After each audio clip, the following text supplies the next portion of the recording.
That's Carl Thomas. I'm Tavis Smiley. Glad to have you on this program. Haven't heard that track in a long time. It's my favorite. Of course, it was his biggest hit, but I love that track from Carl Thomas. I wish. I'm Tavis Smiley. As I said, I'm glad to have you tuned in our program today. That first hour was fascinating. I hope that I gave you a sense, as best I could on the fly, of what is in this new book that everybody's talking about. The excerpts are everywhere. 107 Days, the book by former Vice President Kamala Harris. Between now and tomorrow, when I'm not on the fly, I'll get a chance to delve a bit more into it. I'm sure we'll be talking about this again tomorrow, or maybe a few days from now. The book doesn't even drop until the 23rd, so it's going to be a conversation for a while. But again, clearly, Kamala Harris is licking wounds. She has no love for the Biden team and goes in on the president a little bit, but really goes in on his team. But I hope that first hour gave you at least a sense of what's in the book. I'm seeing your comments everywhere, and they're all over the place. One comment, Tavis, I think this is somewhat tongue-in-cheek, but I think it's kind of funny. Tavis, it takes a big person to beat up on a feeble old man. This book is elder abuse. Ouch. The book is elder abuse. On the other side, there has been a long history of presidents and vice presidents at odds. This is not new, and Joe Biden should be able to take it. So again, there'll be all, as you would expect, all kinds of opinions about what Kamala Harris is saying in this book. But make no mistake about it, she goes in really, really hard on Team Biden.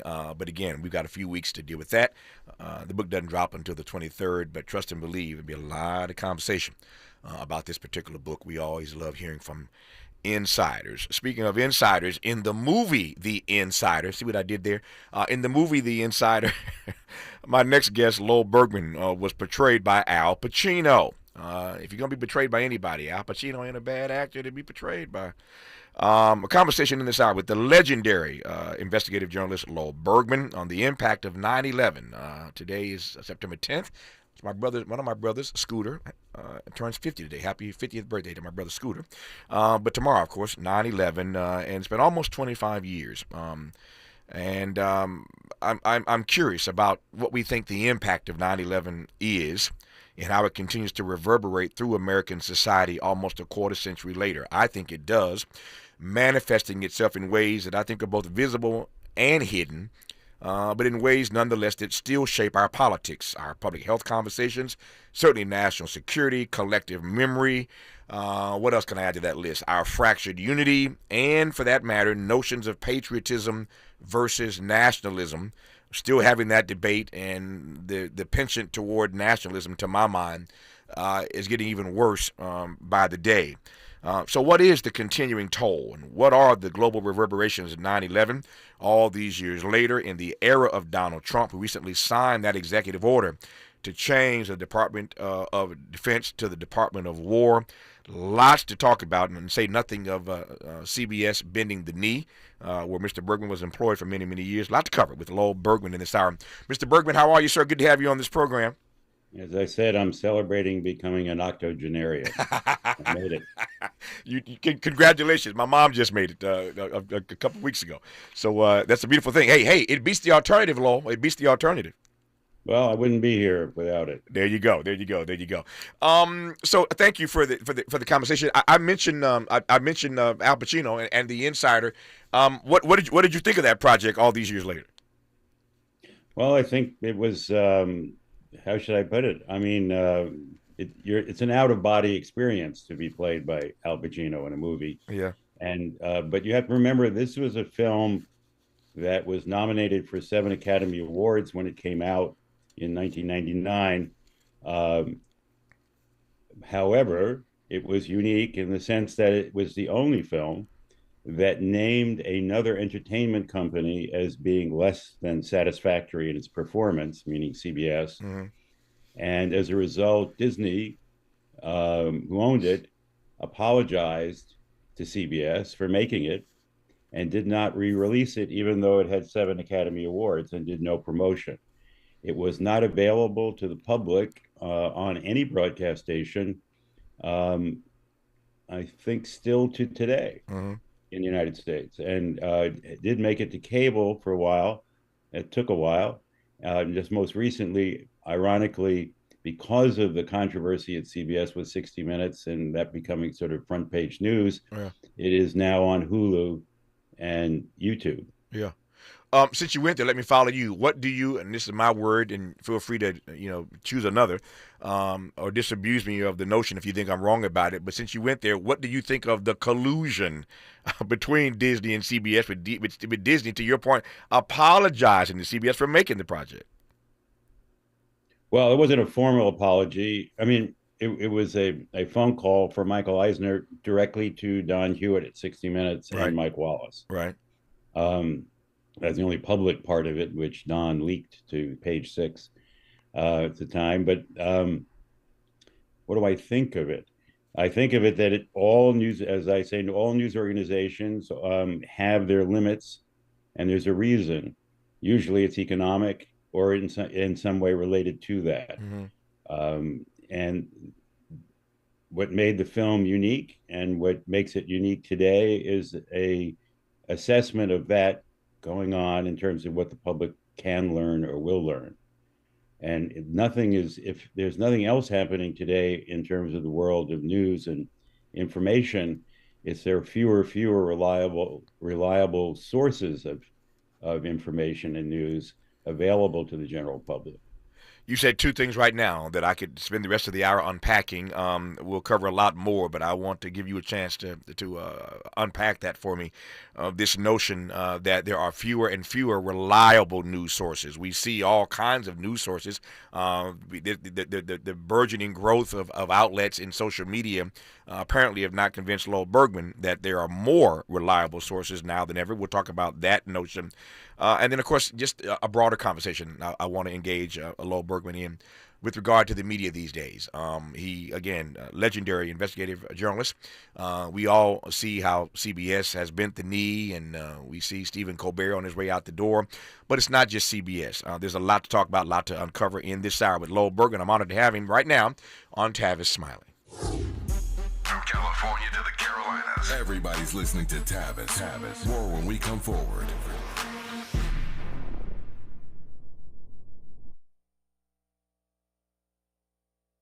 Hey, KBLA 1580 delegation, your health matters to us. We know that information is power, especially when it comes to prevention and treatment. That's why we're proud to introduce the brand new KBLA Health and Wellness Hub. This online space is built just for you, connecting our community to trusted health resources, culturally relevant care, and even access to diverse clinical trials and emerging therapies. Whether you're looking for information on common conditions, mental health support, or just want to stay on top of your wellness journey, we got you. And the best part, it's all on our website at kbla1580.com. Accessible, empowering, community-focused. So just go to kbla1580.com and click on the Health and Wellness Hub icon, because knowledge is power and your health is everything. At KBLA Talk 1580, we've got your black.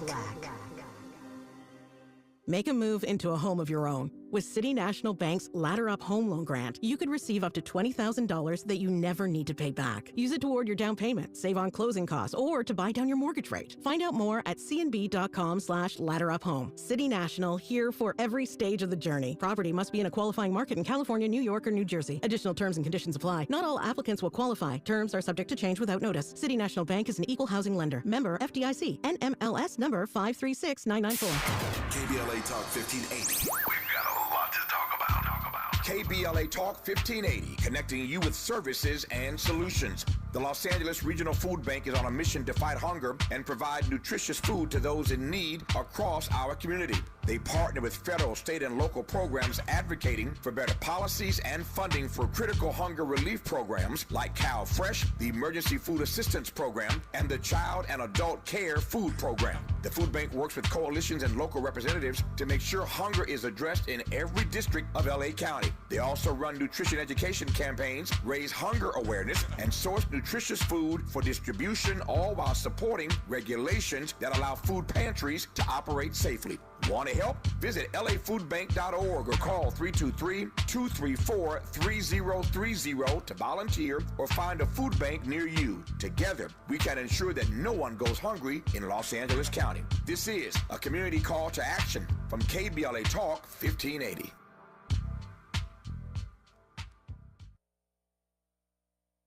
Helping to make you the most knowledgeable person in your circle of friends. This is Tavis Smiley.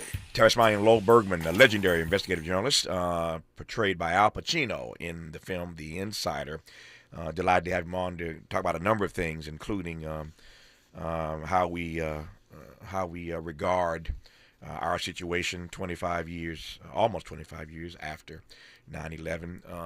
9/11, of course, tomorrow, Thursday. And a great deal more I want to cover with him in this hour. And he's got me started already just talking about the nature of news and information in our country these days. When you suggested earlier, Lowell Bergman, that there are fewer and fewer reliable news sources these days, unpack that for me, please. Well, very simply, that we have a sort of Tower of Babel of voices. Yes, the great internet has allowed everybody to speak to everybody else to a certain extent and say anything they want. And it's being defended by the industry all the time. But the problem is we don't know what to believe. There aren't any standards out there at this point, either for broadcasting or in general, particularly, though, for broadcasting over the internet.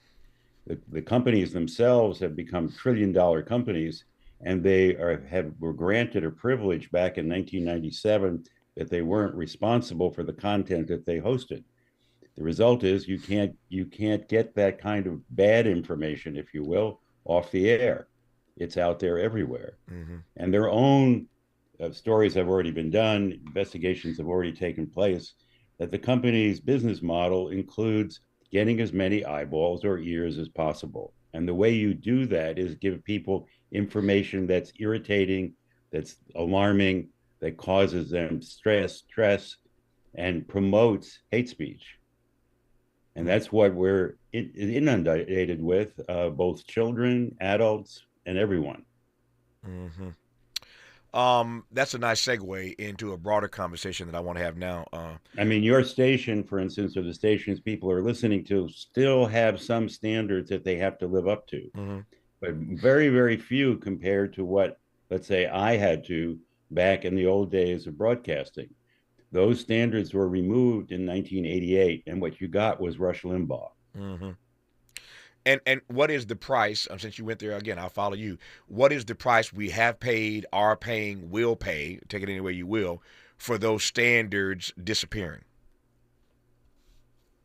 The price we're paying is that people, such as the current president of the United States, repeat things that are untrue. Over and over again, and people assume they are true eventually.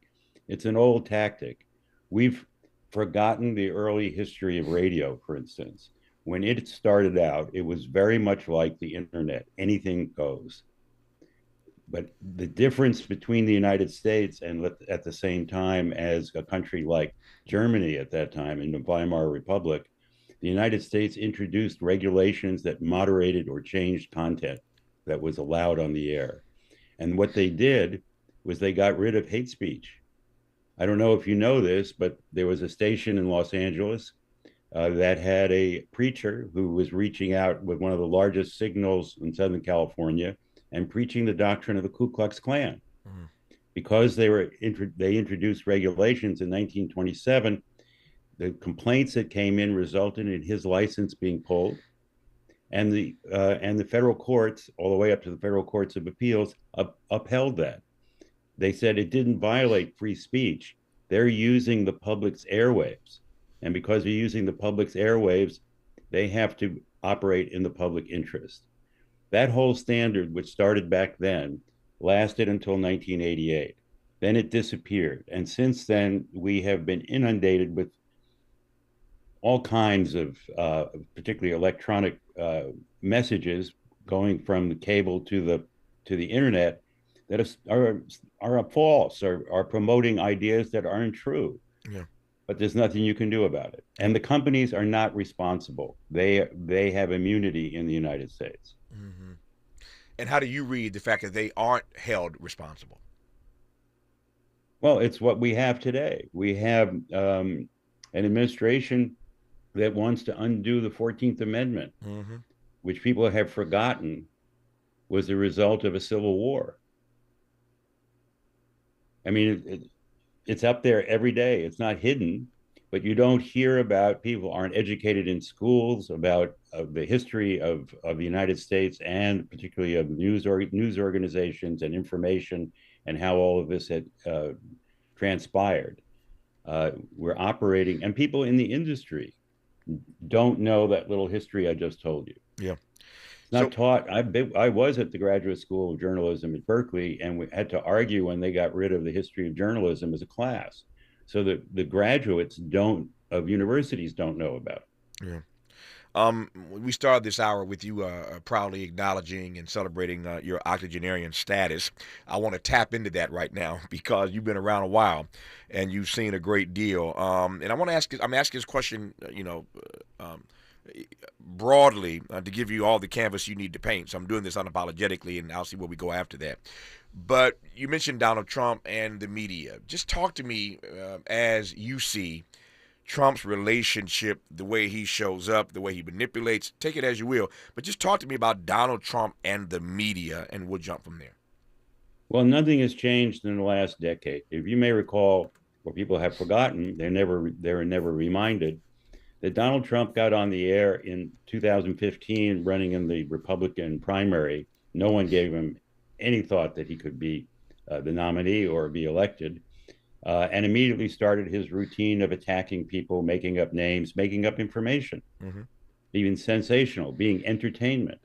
He had been legitimized as a um, reality TV star. It was the only successful business venture he ever had. Everything else went bankrupt. And he made himself out to be a billionaire. Everyone knew that wasn't true. He sued a friend of mine, a colleague, who did a book that showed that he wasn't a billionaire.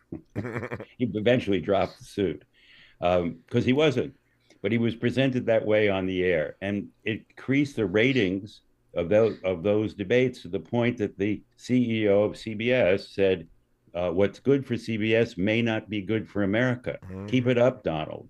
Keep it up. The money's rolling in."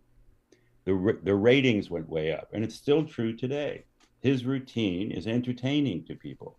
He does things to keep people's eyeballs and ears on him. He doesn't even care if it's bad information. It's an old P.T. Barnum line, just get my name right. Mm-hmm. And that's what we're living in. It's a very primitive form of propaganda. If you're interested in the background of that kind of propaganda and the use of electronic media, you only have to go back to Joseph Goebbels, who was the propaganda minister for Hitler. He wrote about it. And he called radio because one person could talk to a million people all at once in an instant, which was a huge innovation. He talked of radio as being the anthem of the totalitarian state. And that's what happened in Germany, where they had no regulations. Yeah.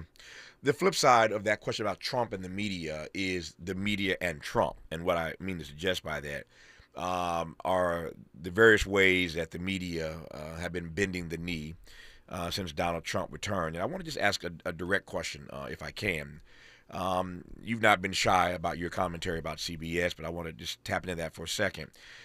How do you process? How does it feel when you have spent so many years of your life investing in a network, in your case, the Tiffany Network?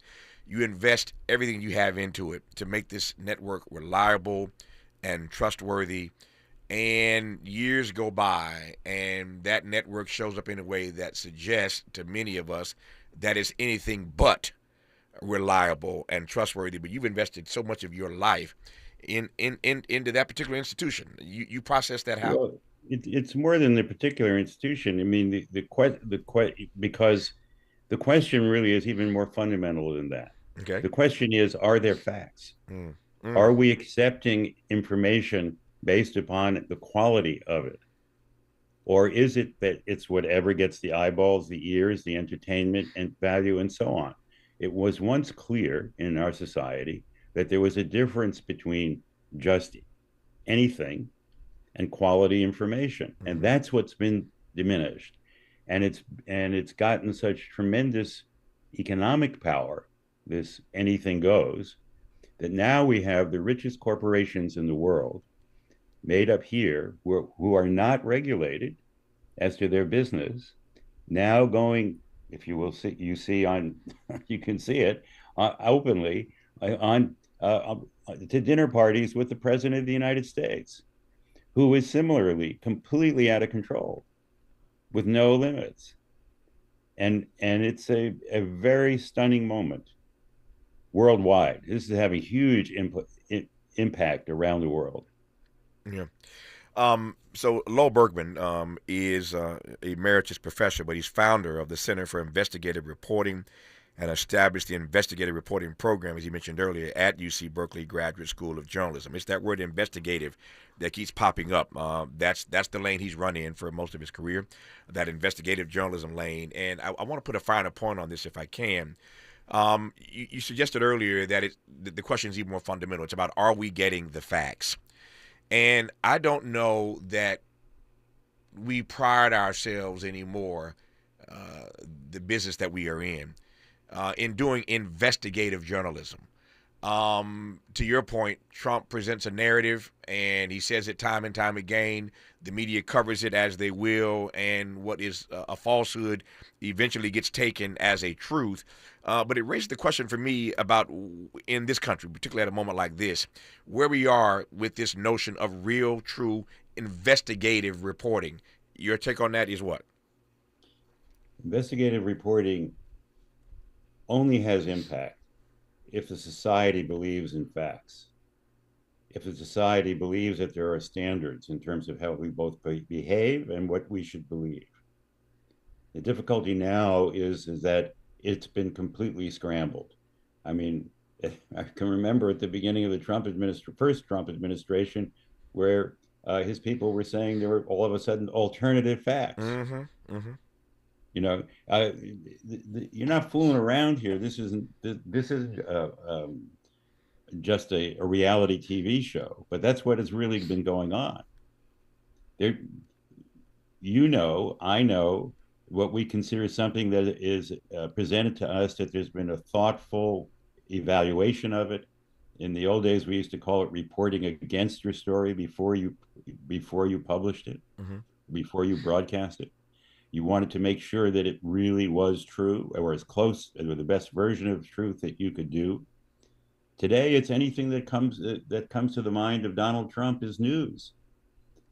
And he's, by the way, a guy who had to hire someone to take his tests to graduate from college. Mm-hmm. And the reality of Donald Trump has not really been accepted by the public in general, or if you will, the lies and the if you will, reversion to what I would call a reactionary policies, mm-hmm. Have not been examined in the public in a deep way. Yeah. They're just accepted.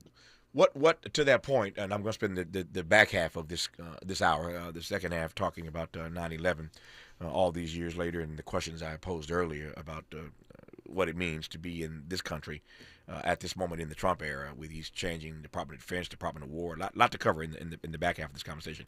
But here's my exit question in this first half hour: is there a particular thing that most annoys you about the way the media does, in fact, cover Donald Trump? Yeah, they've legitimized him. Yeah, and the problem becomes greater for people because they keep seeing it repeated. And if you talk to some people currently in what I would call the more substantial news organizations, they'll say, "Oh, we have to cover him. He's the president of the United States."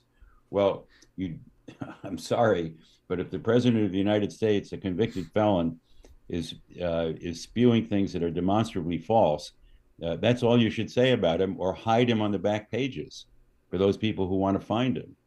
But what you're doing is giving him free advertising all the time, 24/7. Yeah.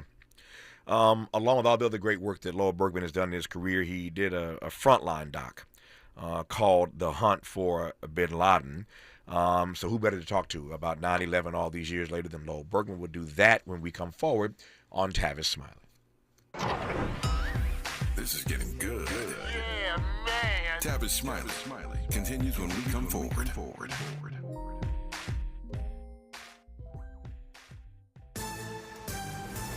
I'm Bree Wood with BIN News Now. Texas Governor Greg Abbott plans to regulate THC products by executive order. Cynthia Cabrera with the Texas Hemp Business Council says most already restrict sales to 21 and up. I think that's the best thing ever. The industry has pushed for this multiple sessions. But it's a setback for Lieutenant Governor Dan Patrick, who pushed for a full ban. Black Blaze TV host Jason Whitlock says media sympathy for Irina Zaruska's alleged killer, DeCarlos Brown Jr., hurts Black Americans. He blames Black Lives Matter for fueling division and calls for a reevaluation of its impact on race relations.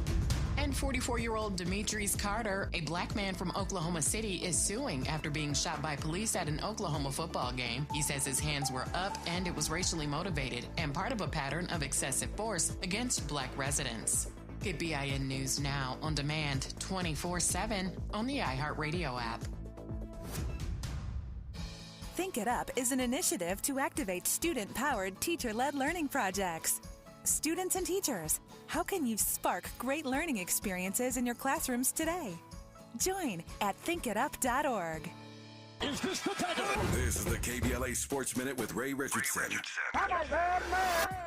The LA Sparks beat the Phoenix Mercury Tuesday night, but they were eliminated from contention for the WNBA playoffs. The Seattle Storm's one-point win over Golden State Tuesday night clinched the 8th and final playoff spot for the Storm. The Sparks needed Seattle to lose to stay in contention. This is the 4th straight year the Sparks have failed to make the playoffs. The Sparks wrap up the season Thursday night at home against the Las Vegas Aces. The Dodgers increased their lead to 2 games over San Diego in the NL West. Right fielder Teoscar Hernandez hit 2 home runs Tuesday night to spark the Dodgers' 7-2 win over Colorado. Top 5 college football teams in this week's top 25 poll: Ohio State, Penn State, LSU, Oregon, and Miami. Jackson State remained at number 15 in this week's NCAA Division I AA rankings.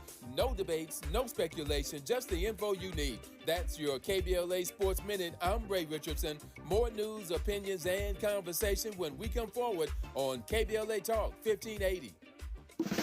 Are you ready to be a part of the conversation that will help shape our nation's future? Get ready to join us for the Left Coast Forum, Saturday, October 25th at LA Trade Tech, where progressive voices will come together to tackle the issues that matter most to working families across Los Angeles and beyond. From economic justice to climate action, from healthcare to housing, we're bringing together the brightest minds and most passionate advocates for real solutions and real change. With workshops, 2 major keynote addresses, and a closing reception with great music and good food. It's the Left Coast Forum, where your voice matters and your ideas take action. Saturday, October 25th at LA Trade Tech. Brought to you by KBLA Talk 1580 and the LA Progressive. The future won't wait, and neither should you. Mark your calendar now to be there and be heard. Stay tuned to KBLA Talk 1580 for more details.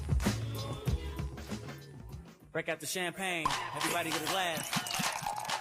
Tavis Smiley is now ranked number 16 nationally and the highest rated talk show hosted by an African American on the 2025 Talkers Heavy 100 list of the most important talk radio hosts in the nation. Last year, Tavis ranked number 33, and the year before, number 45. The Tavis Smiley Show has rapidly expanded its national syndication to now include nearly 50 radio stations across the country and counting. Congratulations, Tavis. Yay, yay!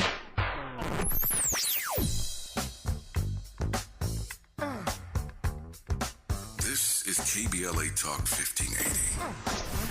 Talk radio. That's music to your ears. We're unapologetically progressive. KBLA Talk 1580. Paid for by government.com. Did you know? The United States Mint has issued a new Morgan silver dollar coin in proof condition for the first time. Not only that, they are also minted in 99.9% pure silver for the first time ever in history. Coin experts are calling this an amazing opportunity for anyone that knows the enduring popularity of Morgans. But you must hurry. Only 400,000 of these legal tender silver dollars were issued. These first ever Morgan silver dollars are brand new with stunning mirror-like finish, Minted by the iconic San Francisco Mint. Call now and you're guaranteed a new first ever 99.9% pure silver proof Morgan dollar. To learn more, call 1-800-973-9717. If you order now, you will receive a free coin collector bonus pack, a $25 value, free with every order. Call 1-800-973-9717 now to secure your new Morgan silver dollars before they are gone. That's 1-800-973-9717. Hey, can you blow up some balloons for Jack's party? I can't. I'm so congested. You need Sinex Severe from Vicks. Sinex Severe nasal spray. Yeah, just Sinex. Breathe. Sinex Severe instantly relieves nasal congestion and works 6 times faster than nasal decongestant tablets. The 12 hours of relief allow you to get back to the moments that matter without congestion. Daddy, we need more balloons. On it. Try Sinex Severe from Vicks. Just Sinex. Breathe. Use as directed. Oh, how's that flu, babe? Did you take Dayquil Intense Flu yet? Nah, I got this.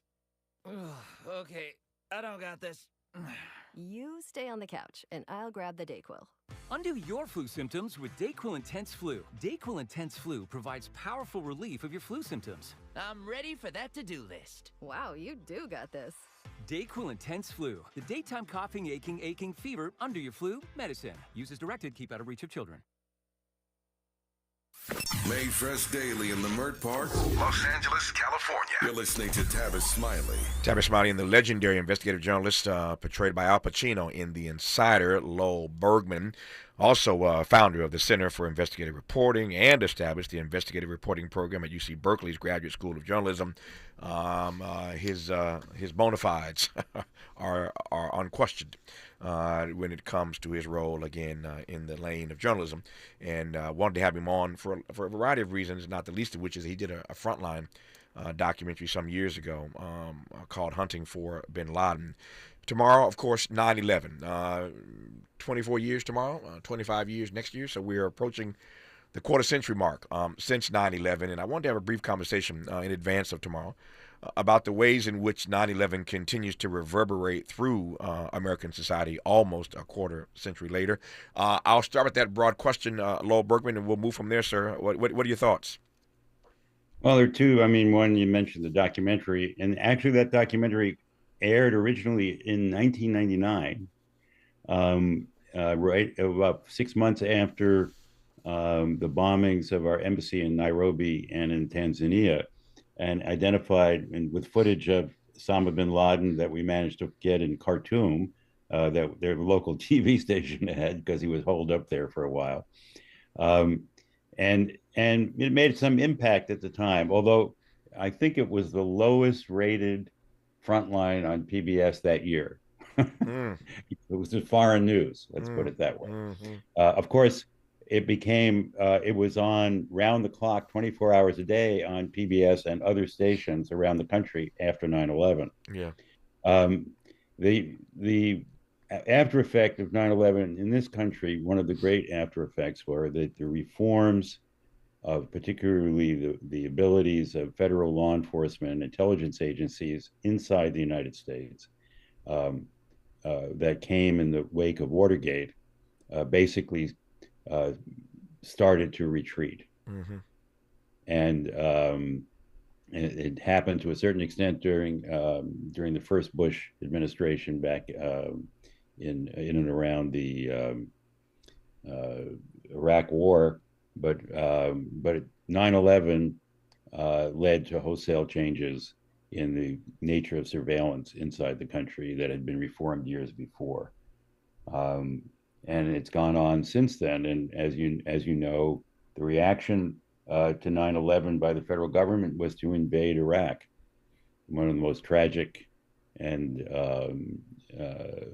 falsely launched, at least with the information given to the public, wars that we've ever been involved in. There are many who believe, and I may be one of them, that since 9/11, to your point a moment ago, Lowell Bergman, with regard to the surveillance state, if I can call it that, the surveillance state, it's been a slippery slope ever since then, from the Patriot Act on down. We have, again, just gone down the rabbit hole when it comes to living in a surveillance state. That's my read. You agree or disagree?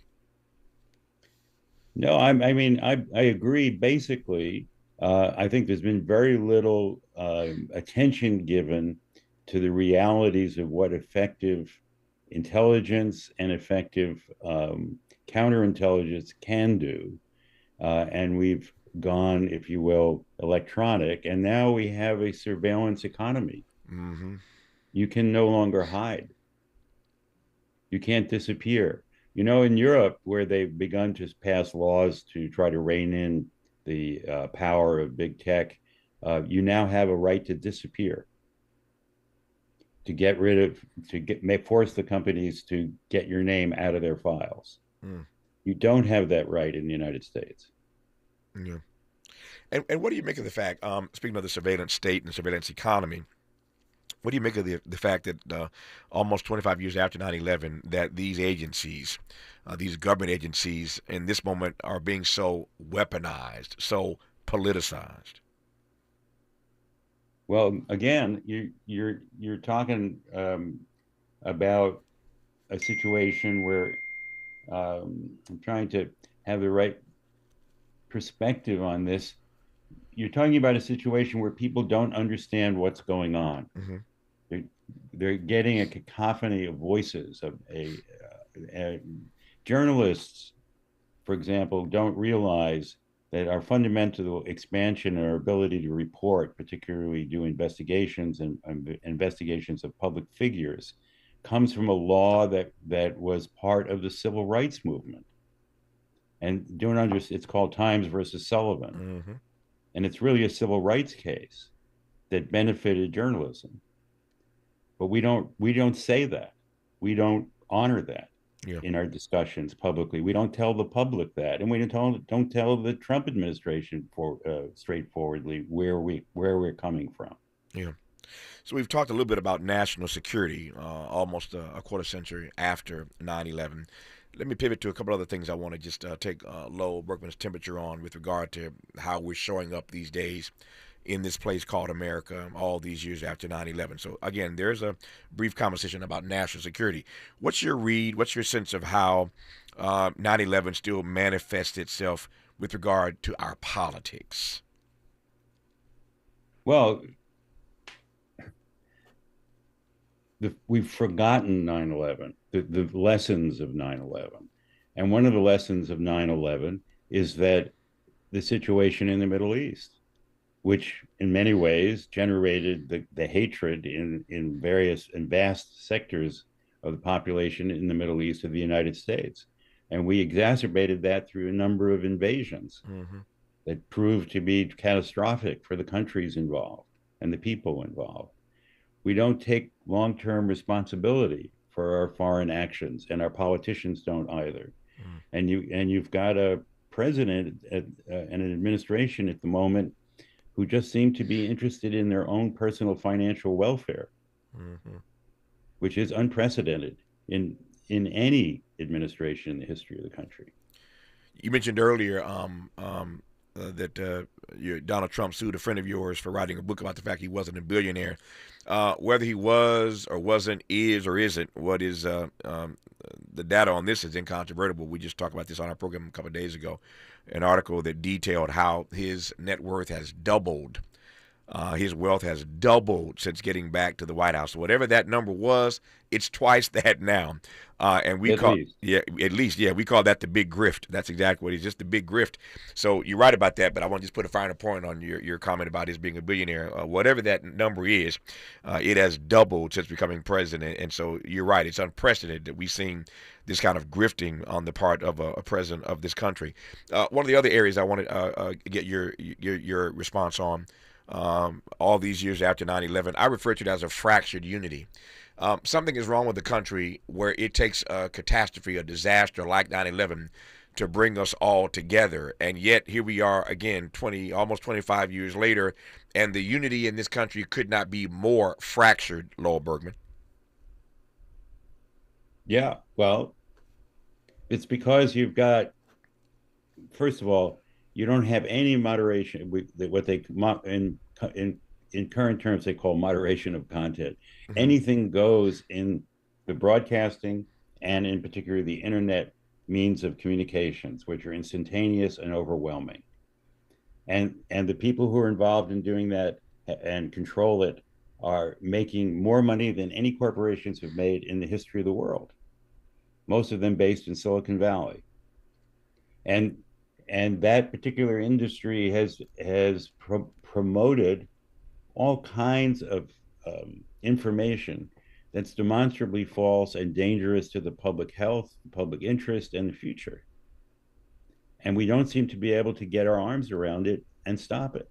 And now we've seen the physical alliance between that industry and the President of the United States. Yeah. To my mind, let me tell you what I'm thinking, and we'll get Lowell Bergman to comment on this when we come forward. But to my mind, and I've thought about this a lot, and certainly in the last 24 hours in advance of this conversation with Lowell Bergman, the question for me is whether or not I can think of anything that has singularly caused this blurring of the lines, if I can put it that way, between patriotism and nationalism as 9/11 has. Here we are again, almost 25 years after 9/11 tomorrow, and these notions of patriotism versus nationalism are as real as rain. And I think we have almost given up on the notion of what it means to be a true patriot. And so nothing is about patriotism anymore. It's all about nationalism. And I think that's dangerous for a democracy. We'll unpack that part when we come forward with Lowell Bergman on Tavis Smiley. Generous listening. Charitable listening. It's why everybody wants to talk to Tavis. The conversation continues when we come forward. With a KBLA Talk 1580 editorial, I'm Dr. Nicolai Corte. Let's preserve black land stories before they're lost forever. I want to personally invite you to be a part of something historic. As journalist in residence for the Black Land Lost Narrative Archive Project, I've joined forces with powerhouse attorney and social justice champion George Fothery, the man who helped make history by delivering justice to the Bruce family in Manhattan Beach, securing the first known return of land unjustly taken from black owners by a local government. That victory was monumental, but it was just the beginning. For generations, black families have acquired land through grit, faith, and determination, only to lose it through violence, legal loopholes, forced sales, and systematic racism. What's been taken goes far beyond dirt and deeds. It's the erasure of wealth, identity, and legacy. That's why we've launched the Black Land Lost Narrative Archive Project, a national effort to collect, protect, and preserve the stories of black land lost before they're buried, forgotten, or erased altogether. Because there's power in telling black stories, there is resistance in remembering, and there's justice in being seen and heard. This is where you come in. We're inviting you to be a part of this historic black narrative archive. If you or someone you know has experienced land loss, displacement, or forced property sales, your story deserves to be heard and remembered. Your story belongs in this archive. Your truth matters not just to your family, but to our collective future. Visit blacklandlost.org today. Fill out our simple intake form and add your voice to the National Archive of Remembrance, Resilience, and Reckoning. Let's make these stories live on, not in whispers, but on the record. With a KBLA Talk 1580 editorial, I'm Dr. Nicolai Corte, and as always, we welcome your feedback. We asked seniors how to prevent Medicare scams. My best advice, if you get a phone call, do not talk to the person. These people are well trained. Don't talk to them. They don't know me. They're just trying to scam me. Don't be fooled. Hang up. Just hang up. Never give out your Medicare number. They're going to get your number to put in a false claim. If I get a call from someone, I don't pick up the phone. And should I pick up the phone and they ask for information, then I hang up. How do you detect Medicare fraud? Just like I check my credit card statements, I check my Medicare statements monthly. Scammers can get a hold of your number, order medical devices through your account, and you're not even going to know about it if you don't look at your statement. Check your statement every month. If you get your statement and you see something that you know you did not have done, you report it. Call your Senior Medicare Patrol. To report Medicare fraud, call the Senior Medicare Patrol at 855-613-7080. Let's get back to more of this rich dialogue with Tavis Smiley. Good evening. Tonight, I can report to the American people and to the world that the United States has conducted an operation that killed Osama bin Laden, the leader of al-Qaeda, and a terrorist who's responsible for the murder of thousands of innocent men, women, and children. It was nearly 10 years ago that a bright September day was darkened by the worst attack on the American people in our history. The images of 9/11 are seared into our national memory. Hijacked planes cutting through a cloudless September sky, the Twin Towers collapsing to the ground, black smoke billowing up from the Pentagon, the wreckage of Flight 93 in Shanksville, Pennsylvania, where the actions of heroic citizens saved even more heartbreak and destruction. And yet we know that the worst images are those that were unseen to the world. The empty seat at the dinner table, children who were forced to grow up without their mother or their father, parents who would never know the feeling of their child's embrace, nearly 3,000 citizens taken from us, leaving a gaping hole in our hearts. When you hear that audio of former President Barack Obama announcing that they had found and killed Osama bin Laden when all the years prior to he had not been found, you think what, Lowell Bergman? It's a sad moment for everyone. I don't celebrate anyone's death personally, and I don't think that it ended the problem. For example, the question was never answered. How was it that he was living in the middle of Pakistan at that time, our ally, and had been there for a long time?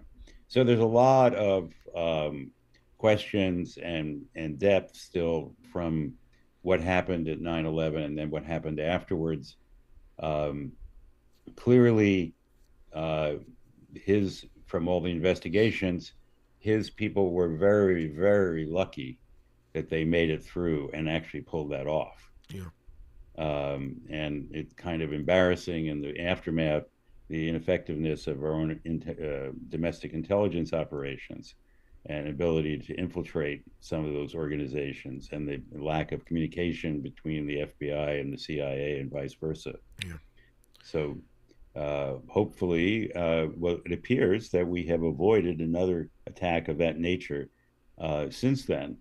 And that's probably due to a lot of the changes that took place that we haven't actually applauded. I also wonder to what extent you think we've been lucky. You used the word luck a moment ago in terms of the luck that the Obama administration and that team had in tracking him down and killing him, as it were. Maybe some of this is not how good we've been, but how lucky we've been that we haven't been hit again since 9/11.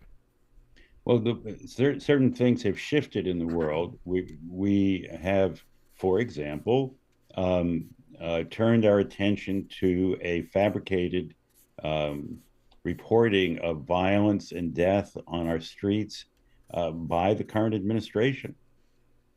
If homicide and other violent crime statistics are going down, how come we're occupying cities with National Guard and other troops or other agencies? Well, yeah, federal agencies. I mean, so to speak about being lucky, we're actually, I believe we're involved in a reality TV problem, which has taken over the government of the United States. They're making it up as they go along, and then it's spread nationwide without any filtering, this information which clearly demonstrably is false.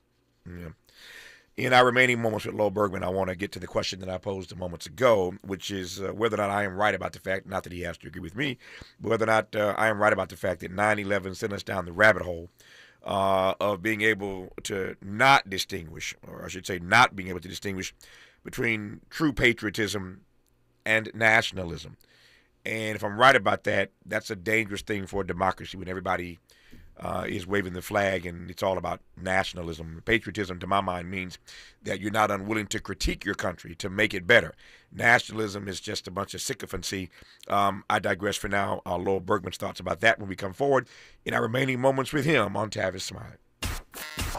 Why does Tavis say when we come forward? Because he's not going back. And you don't have to go back either. Forward ever, backward never.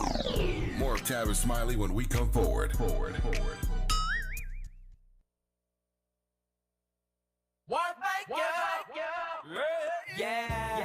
The California Crusader newspaper would like to thank all of our subscribers for their support throughout the years, proudly serving the South Los Angeles and South Bay areas for more than 40 years. The California Crusader is a multicultural, black-owned, adjudicated newspaper that focuses on providing newsworthy information to the people in our community.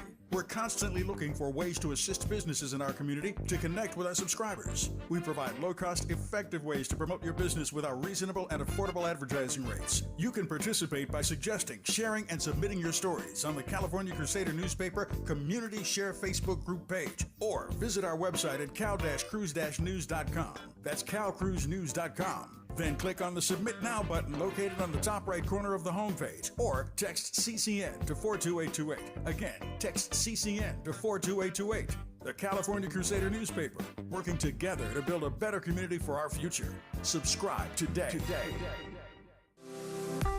It's never too early to start talking about money in realistic ways with your kids. JP Morgan Chase navigates how to educate your kids now about creating long-lasting, healthy money habits. Whether your kids are in elementary school, high school, or college, now is a great time to start a conversation about ways to create healthy money habits as they grow, ultimately benefiting their financial future. Talking about money in a realistic way to support your kids' lifestyle and dreams, your first banking account geared towards high school or college. It's never too early. Explaining the basics, what you earn and what you spend, building financial confidence starts with getting organized. Learning and practicing vital money skills now will stay with them for life. Tools they will have to stay on top of their finances and achieve their goals. This segment is sponsored by JP Morgan Chase. If you're like me, 60 and retired, making ends meet, especially here at the supermarket and drugstore, is tough. I'm so blessed to have found benefitscheckup.org. It's a free and confidential website from the National Council on Aging that connected me to $1,200 a year in programs that help pay for food, medicine, utilities, and more. Maybe it can help you. benefitscheckup.org. You know where you want to go in life, and City National Bank can help. City National knows the dedication it takes to build your vision for the future into a reality, and our team is here for you. We have a wide range of options to help, from personal savings accounts to interest-bearing money market savings accounts and more, all designed to help you get where you want to go. City National, here for every stage of the journey. Learn more at cnb.com. City National Bank is a subsidiary of Royal Bank of Canada, member FDIC. Sometimes he fails at fitting in, but we're okay with that. You're inside the Tavis Smiley Show. You are indeed with Lowell Bergman, legendary investigative journalist. Two breaking news stories that sort of tie into what we've been talking about in this hour. I don't have time to get into them. I'm just going to top line it for you. There's a story out just now that suggests that the White House is exerting enormous influence over the FBI. This comes from a lawsuit. The White House issued loyalty tests and directly ordered the firings of agents targeted by President Trump and his allies, according to this lawsuit filed by 3 former bureau officials. So we're getting more by the day about the ways in which these institutions that Lowell and I were talking about earlier are being politicized and weaponized almost 25 years after 9/11. Another breaking news story that I think Lowell will find interesting if he hasn't already seen it. New York Times is reporting that Barry Weiss is closing in on a major role at CBS News. Let me read the first 2 paragraphs very quickly here. Barry Weiss has spent the past few years leading the Free Press, a scrappy online media startup that was founded as a rebuke to traditional news organizations. Now she's closing in on a leadership role at CBS News, the country's quintessential traditional news organization. The new owner of CBS News, make that Mr. Ellison, is weighing giving Ms. Weiss the job of editor-in-chief or co-president of the network as part of a broader deal to buy the Free Press, according to 2 people with knowledge of the deal. I'll leave that where it is. I ain't got time to unpack it, but 2 stories, breaking in this hour. that sort of tie into what we've been talking about in this hour. I've got 1 minute left, Lowell Bergman. I'll give it to you right quick. Have we given up on patriotism and everything now is just the sycophancy of nationalism? We're at a time when people need to start talking to each other about reestablishing standards as to how we understand how the world is working and what we should believe and not believe. Unfortunately, what is going on right now is the destruction of a centuries-long tradition in journalism and in what is valuable information. Yeah. They're challenging universities. They're challenging our basic educational system. They're diminishing our educational system. They have defunded. Now they're going to strip out public education. Yeah. And so I think we're in a turning point in our history. Yeah. Tomorrow is the anniversary of 9/11, and we are at any number of turning points. I concur with Lowell Bergman. We'll leave it there for now. Investigative journalist, again, portrayed by Al Pacino in The Inside. If you've never seen it, find it. Find The Insider. Take a look at it. Powerful piece of work. Bergman is an emeritus professor, founder of the Center for Investigative Reporting, established the investigative reporting program at UC Berkeley Graduate School of Journalism, and we are grateful for all his work and witness down through the years. Mr. Bergman, honored to have you on. Thank you for your time, sir. All the best to you. You too. More of Tavis Smiley when we come forward. KBLA 1580 Santa Monica. I'm Bree Wood with BIN News Now. Texas Governor Greg Abbott plans to regulate THC products by executive order. Cynthia Cabrera with the Texas Hemp Business Council says most already